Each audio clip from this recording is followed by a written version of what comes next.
Hi ಎಲ್ಲರಿಗೂ ನಮಸ್ಕಾರ.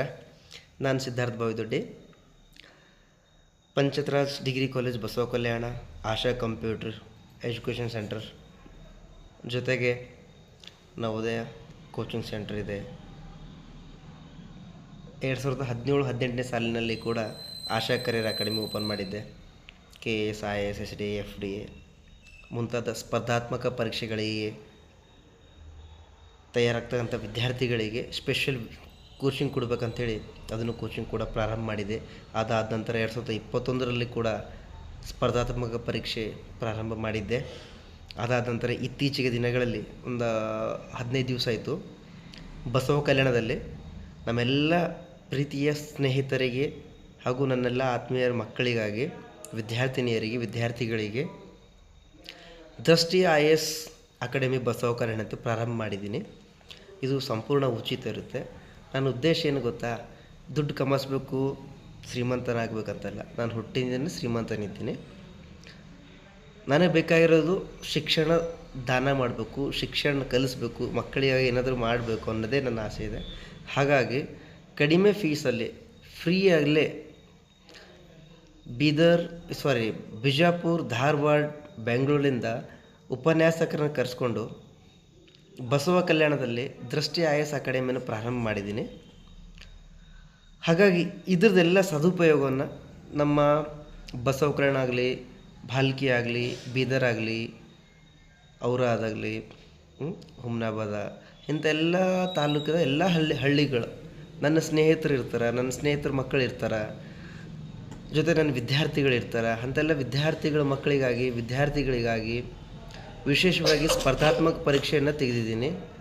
ವಿದ್ಯಾರ್ಥಿಗಳಿಗಾಗಿ, ವಿದ್ಯಾರ್ಥಿಯ ಒಂದು ಹಿತದೃಷ್ಟಿಯಿಂದ ಒಂದು ಶಿಕ್ಷಣ ಮಹತ್ವ ತಿಳಿಬೇಕು, ವಿದ್ಯಾರ್ಥಿಗಳಿಗೆ ಉನ್ನತ ಶಿಕ್ಷಣ ನೀಡಬೇಕಂತ ಉದ್ದೇಶದಿಂದನೇ ವಿಷಯವಾರು ಉಪನ್ಯಾಸಕರು ಬಂದಿದ್ದಾರೆ.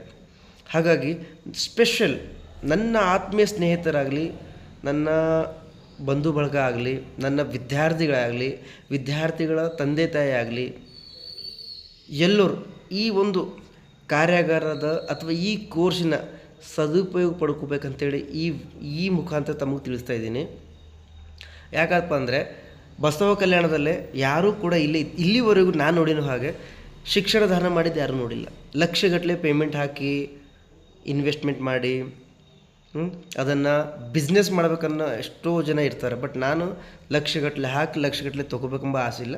ಲಕ್ಷಗಟ್ಟಲೆ ಹಾಕಿ ಅಟ್ಲೀಸ್ಟ್ ಒಂದು ಹಿಡಿಯಾದರೂ ನನಗೆ ಪ್ರೀತಿ ಕೊಡಲಿ ಎಂಬುದ ಆಸೆನೇ ನನ್ನೊಂದು ದೊಡ್ಡ ಆಸೆ ಅದ.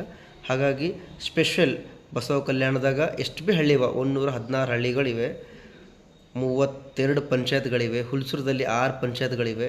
ಎಲ್ಲ ಪಂಚಾಯತ್ದಾಗ ಎಲ್ಲ ಗ್ರಾಮಗಳಲ್ಲಿ ನನ್ನ ವಿದ್ಯಾರ್ಥಿಗಳಿದ್ದಾರೆ, ನನ್ನ ಹಿತೈಷಿಗಳಿದ್ದಾರೆ, ಅದ್ರ ಜೊತೆಗೆ ನನ್ನ ವಿದ್ಯಾರ್ಥಿಗಳು ಕೂಡ ಇದ್ದಾರೆ. ಎಲ್ಲ ವಿದ್ಯಾರ್ಥಿಗಳಾಗಲಿ, ನನ್ನ ಹಿತೈಷಿಗಳಾಗಲಿ ನನ್ನ ವಿಡಿಯೋ ನೋಡಿದ ತಕ್ಷಣ ನೀವು ಒಂದು ಸಲ ನಮ್ಮ ಸಂಸ್ಥೆಗೆ ಬಂದು ಭೇಟಿಯಾಗ್ರಿ. ನಿಮಗೆ ಸಂಪೂರ್ಣವಾದ ಉಚಿತ ಕೋರ್ಸ್ಗಳನ್ನು ಕೊಡುವಂಥ ಶಕ್ತಿ ಪ್ರಯತ್ನ ನಾನು ಮಾಡ್ತೀನಿ. ಆಲ್ರೆಡಿ 14ನೇ ತಾರೀಕಿಂದ, ಇದೇ 10ನೇ ತಿಂಗಳು 14ನೇ ತಾರೀಕಿನಿಂದ ತರಗತಿಗಳು ಪ್ರಾರಂಭವಾಗಿದೆ. 2 ಶಿಕ್ಷಕರು ಬಿಜಾಪುರ ಮತ್ತು ಧಾರವಾಡದಿಂದ ಬಂದಿದ್ದಾರೆ. ಅವರಿಗೆ ಇರ್ಲಕ್ಕೆ ವ್ಯವಸ್ಥೆ ಮಾಡಿದ್ದೀನಿ, ಊಟಕ್ಕೆ ವ್ಯವಸ್ಥೆ ಮಾಡಿದ್ದೀನಿ. ಅವರು 24 ಗಂಟೆ ನಿಮಗಾಗಿ ಬಂದಿದ್ದಾರೆ. ನಾವು ಮತ್ತೆಲ್ಲ ಜನರು, ಎಲ್ಲ ಸ್ನೇಹಿತರು, ವಿದ್ಯಾರ್ಥಿಗಳು ಸೇರಿ ಅವರಿಂದ ನೀವೆಲ್ಲ ಸೇರಿ ಬಿಜಾಪುರಿಂದ ಬರ್ತಕ್ಕಂಥ ಉಪನ್ಯಾಸಕರಿಂದ ಉಪಯೋಗ ತಗೋಬೇಕಂತೇಳಿ ನನ್ನ ಆಸೆ ಇದೆ. ನಾವು ಒಬ್ರಿಗೆ ಕಲಿಸಿದ್ರು ಅವ್ರು ಉಪನ್ಯಾಸ ಮಾಡಲೇಬೇಕು, 10 ಮಂದಿಗೆ ಕಲಿಸಿದ್ರು ಅವ್ರು ಉಪನ್ಯಾಸ ಮಾಡಲೇಬೇಕು, 100 ಜನರಿಗೆ ಕಲಿಸಿದ್ರು ಅವ್ರು ಉಪನ್ಯಾಸ ಮಾಡಲೇಬೇಕು. ಹಾಗಾಗಿ ನನ್ನ ಆಸೆ, ನನ್ನ ಭಾವನೆ ಅಂದರೆ ಹೆಚ್ಚಿನ ವಿದ್ಯಾರ್ಥಿಗಳಿಗೆ ನಾನು ಉಪನ್ಯಾಸ ಮಾಡ್ಲಿಕ್ಕೆ ಅನುಕೂಲ ಮಾಡಿಕೊಡ್ಬೇಕು, ಅವ್ರು ನಮ್ಮ ತರಗತಿಗೆ ಹಾಜರಾಗಬೇಕು ಅಂತೇಳಿ ಕೇಳ್ಕೊತೀನಿ. ಅದಾದ ನಂತರ 7, 8, 9, 10ನೇ ಮಕ್ಕಳಿಗೆ ಕೂಡ ಸ್ಪೆಷಲ್ ಎವ್ರಿ ಡೇ ಸಾಯಂಕಾಲ 1 ಗಂಟೆ ಇಲ್ಲ 2 ಗಂಟೆ ನಿಮಗೆ ತರಬೇತಿ ಇರುತ್ತೆ.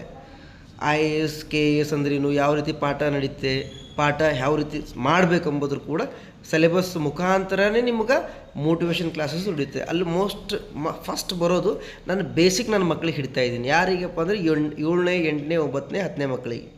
ಆ ಮಕ್ಕಳಲ್ಲೇ ಇಂಥ ಒಂದು ಒಳ್ಳೆಯ ವಿದ್ಯಾಭ್ಯಾಸ ನಾವು ಕೊಟ್ಟಿವಿ ಇವಾಗಿಂದ ಅಂದರೆ ನಾವು ಪಾಲಕರಾಗಲಿ ನಾನಾಗಲಿ ಮುಂದೊಂದು ದಿನ ನಮ್ಮ ಬಸವ ಕಲ್ಯಾಣದಲ್ಲಿ ಬರ್ತಕ್ಕಂಥ 5-10 ವರ್ಷಗಳಲ್ಲಿ ಮನೆಯಲ್ಲಿ IAS KS ಮಕ್ಕಳಾಯ್ತಾರೆ. ಅಟ್ಲೀಸ್ಟ್ ಅದು ಆಗಿಲ್ಲ ಅಂದರೆ ಹೆಂಗೆ ಸರ್? ಆಗಿಲ್ಲ ಅಂದ್ರೆ ತೊಂದರೆ ಏನಿಲ್ಲ. ನಿಂಬಲ್ಲಿ ಇರ್ತಕ್ಕಂಥ ಒಂದು ಒಳ್ಳೆ ಬುದ್ಧಿ, ಒಳ್ಳೆ ನಾಲೆಜು ಯಾವತ್ತೂ ನೀವು ಹಾಳು ಮಾಡ್ಕೊಳಕ್ಕಾಗಲ್ಲ. ಅದರಿಂದ ನೀವೇನಾದರೂ ಒಂದು ಪಡ್ಕೊಳ್ತೀರ. IAS ಆಗಲಿಲ್ಲ KS ಆಗಲಿಲ್ಲ SDFD ಆಗಲಿಲ್ಲ ಅಂದರೂ ಕೂಡ ಒಳ್ಳೆಯ ಉಪನ್ಯಾಸಕರಾಯ್ತೀರಿ ಅಥವಾ ಒಂದು ಒಳ್ಳೆಯ ಸಂಸ್ಥೆಯಲ್ಲಿ ನೀವು ಹುದ್ದೆ ಪಡ್ಕೊತೀರಿ. ಯಾವುದೇ ಕಾರಣಕ್ಕೂ ನೀವು ಪಡ್ಕೊಂಡಿರುವಂತಹ ಶಿಕ್ಷಣ ವ್ಯರ್ಥ ಆಗಲ್ಲ. ಅದು ನಾನು ನಂಬಿದ್ದೀನಿ.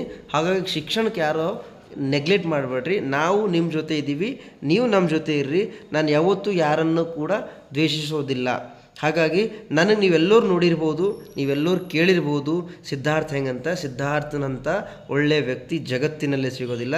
ನಾನು ಇವತ್ತು ಮಾಡ್ತಕ್ಕಂಥ ಒಳ್ಳೆಯ ಪ್ರಯತ್ನ ಶಿಕ್ಷಣ ಪಡೀಬೇಕು, ಶಿಕ್ಷಣದಾಗ ಎಲ್ಲರೂ ಮುಂದೆ ಬರಬೇಕು. ಒಂದಿನ ಎಲ್ಲಾದರೂ ನನ್ನ ಮಕ್ಕಳಿಗೆ ನಾನು ಕಾಣಿಸಿದಾಗ ನನಗೆ ಸರ್ ನಮಸ್ಕಾರ ಅಂತಂದು ಒಳ್ಳೆ ರೆಸ್ಪೆಕ್ಟ್ ಕೊಡಬೇಕು. ಅದ್ರ ಮುಂದೆ ಅವ್ರು 10 ಕರೋಡಿಲ್ಲ 1000 ಕರೋಡ್ ರೂಪಾಯಿ ಕೊಟ್ಟರು ನನಗೆ ವ್ಯಾಲ್ಯೂ ಇಲ್ಲ. ನನಗೆ ಕೊಡ್ತಕ್ಕಂಥ ಗೌರವನೇ ಅವರು ಒಂದು ಪ್ರೀತಿನೇ ನನಗೆ ಅತ್ಯಮೂಲ್ಯವಾದಂಥದ್ದು ಅಂತ ಹೇಳ್ತೀನಿ. ಇವತ್ತು ಇವರೆಲ್ಲ ಮಕ್ಕಳು ಕಾಣಂತಾರಲ್ಲ, ಇವೆಲ್ಲ ಮಕ್ಕಳು ಕೂಡ ನಾನು ಸ್ವಂತ ದುಡ್ಡೆಲ್ಲ ನಾನು ಅನ್ನಿಸ್ತಾ ಇದ್ದೀನಿ. ಈ ಮಕ್ಕಳಿಗೆ ಕೂಡ ಬೇರೆ ಸಂಸ್ಥೆಗಳಲ್ಲಿ 50,000 40,000 60,000 ರೂಪಾಯಿ ತೊಗೋತಾರೆ. ಇವತ್ತು ನಾವು ಅವ್ರ ಹತ್ರ ಏನೂ ರೂಪಾಯಿ ತೊಗೋತಿಲ್ಲ. ₹1 ತೊಗೊಂಬಲ್ಲಾರ್ದೆ ನಾನು ಕೆಲಸ ಮಾಡಿದೆ. ಬರೀ 5,000 10,000 ರೂಪಾಯಿ ಅಷ್ಟು ಅವ್ರು ಕೊಡ್ತಕ್ಕಂಥ ಕಾಣಿಕೆ ಮೇಲೆ ನಾನು ಇವಾಗ ಸಂಸ್ಥೆ ನಡೆಸ್ತಾ ಇದ್ದೀನಿ. ಪ್ರತಿಯೊಬ್ಬರು ಬೇಕು, ಇವ್ರ ಫೋಟೋ ಇರ್ತಾವೆ, ಬಂದು ಸಾಕ್ಷಿ ಮಾಡ್ಬೋದು. 20,000 10,000 20,000 ರೈಟಾ? ಖರೇದನಲ್ಲ? ಏನು ಸುಳ್ಳದ ರೀ? ಹಾಂ, ನಾವೇನಾದ್ರೂ ನಿಂಬಲ್ಲಿ ಹೆಚ್ಚಿಗೆ ತೊಗೊಂಡಿದ್ದೇವಾ? 40,000 ರೂಪಾಯಿ ತೊಗೊಂಡಿದ್ದೇವಾ? 1 ಲಕ್ಷ ತೊಗೊಂಡಿದ್ದೀನಾ? ಸುಮಾರು ವರ್ಷಗಳಿಂದ ನಾವು ಕಲಿಸ್ತಾ ಇದ್ದೀವಿ ತಾನೇ. ಸುಮಾರು 1000ಕ್ಕಿಂತ ಹೆಚ್ಚಿನ ಮಕ್ಕಳು ಕಂಪ್ಯೂಟರ್ ಬರ್ತಾ ಇದ್ದಾರೆ ತಾನೇ. ಗೌರ್ಮೆಂಟ್ ಕಡೆಯಿಂದ ₹1 ತಗೊಳ್ಳತ್ತಿಲ್ಲ. ನಾವು ನಮ್ಮ ಸ್ವಂತ ದುಡ್ಡಲ್ಲಿ, ಸ್ವಂತ ಖರ್ಚದಲ್ಲಿ, ಸ್ವಂತ ಹಣದಲ್ಲಿ ವಿದ್ಯಾರ್ಥಿಗಳಿಗೆ ಕಂಪ್ಯೂಟರ್ ಕಲಿಸ್ತೀವಿ, ನಿಮಗೂ ಕಲಿಸ್ತೀವಿ. ರೈಟಾ? ನಾವು ಚಲೋ ಕಲಿಸ್ತೀವಿಲ್ಲ? ಊಟದಲ್ಲಿ ಪ್ರಾಬ್ಲಮ್ ಮಾಡಿದೀವಾ? ಮತ್ತೆ ಇದರಲ್ಲೂ ಪ್ರಾಬ್ಲಮ್ ಮಾಡಿದೀವಾ? ಹಾಗಾದರೆ ನಾವು ಒಂದಿನ ಒಳ್ಳೆ ವ್ಯಕ್ತಿಗಳನ್ನು ಸೃಷ್ಟಿ ಮಾಡ್ತೀವಿ. ನಾವು ಕೂಡ ಒಳ್ಳೆ ವ್ಯಕ್ತಿಗಳು ಇದ್ದೀವಿ ಅಂತ ನಿಮ್ಗೆ ಹೇಳ್ತಾ ಇದ್ದೀವಿ. ದಯವಿಟ್ಟು ವಿಡಿಯೋ ನೋಡಿದಾದ ನಂತರ ಒಂದು ಸಲ ಬಂದು ನಮ್ಮ ಸಂಸ್ಥೆಗಳನ್ನು ಭೇಟಿಯಾಗಿ. ನಮ್ಮ ಸಂಸ್ಥೆಯಲ್ಲಿ ಭೇಟಿಯಾದಾಗ ಹೆಚ್ಚಿನ ಮಾಹಿತಿ ಅವ್ರು ಕೊಡ್ತಾರೆ. ಏನಾದ್ರು ಸಮಸ್ಯೆ ಆದರೆ ನನಗೆ ಮೀಟ್ ಆಗಿರಿ. ನಾನು ನಿಮಗೂ ಪ್ರತಿಯೊಂದರೂ ಕೂಡ ಸಮಸ್ಯೆ ಬಗೆಹರಿಸ್ತೀನಿ. ನಾನು ಯಾವತ್ತೂ ಯಾರ್ದು ₹1 ತಿನ್ನೋದಿಲ್ಲ. ಬೇಕಾದ್ರೆ ನನ್ನದೇ ಖರ್ಚು ಮಾಡಿ ನಿಮಗೆ ಕಲಿಸ್ತಾ. This is Siddhartha. ಧನ್ಯವಾದ. ನನಗೆ ಕೊಟ್ಟಿದ್ದು ಬಾಬಾ ಸಾಹೇಬ್ ಅಂಬೇಡ್ಕರ್ ಅವರು.